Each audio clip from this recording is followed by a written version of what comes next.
Le Zoom Éco avec Axel de Tarlet, l'Australie qui annonce qu'elle va repousser l'âge de la retraite à 70 ans. Axel, 70 ans, c'est un cap, un symbole qui tombe. Oui, pour l'instant en Europe, la limite haute, en Grande-Bretagne, c'est 68 ans. Alors pour les Australiens, vous l'avez dit, ce sera 70 ans. C'est très concret.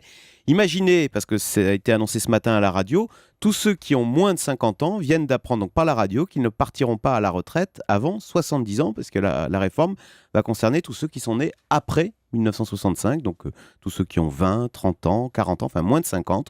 Pour eux, ce sera retraite à 70 ans. Alors là, forcément, tous ceux qui vous écoutent se posent la même question. Est-ce que ça peut nous arriver en France ? Eh bien, hélas, oui. En tous les cas, ce qui est sûr, c'est que notre âge légal à 62 ans ne va pas tenir longtemps, évidemment à cause de l'allongement de la durée de la vie. Bon, hier encore, avant-hier, dans le journal d'Hélène Zélani, on a entendu le témoignage d'une centenaire, Francine, qui nous a expliqué qu'elle avait cotisé 33 ans et qu'elle avait passé déjà 40 années à la retraite. Or, les centenaires vont devenir non pas la norme, mais monnaie courante. C'est tant mieux. On nous explique qu'aujourd'hui, un enfant sur deux qui naît sera centenaire. Donc forcément, le régime va devoir s'adapter. Alors, s'adapter, c'est le mot-clé. Jusqu'où on peut aussi faire le choix de travailler un peu moins pour profiter de ces vieux jours, non ? C'est possible ?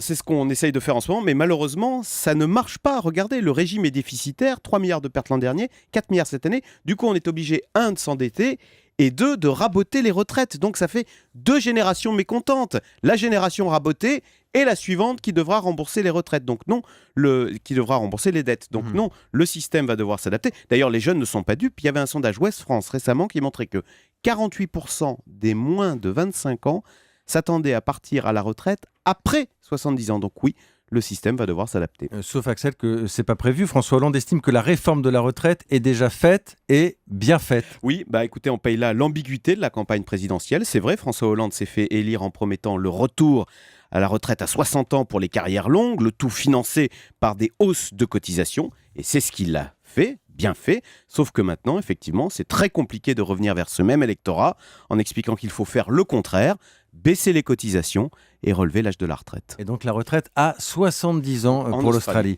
C'était le Zoom Éco d'Axel de Tarlet.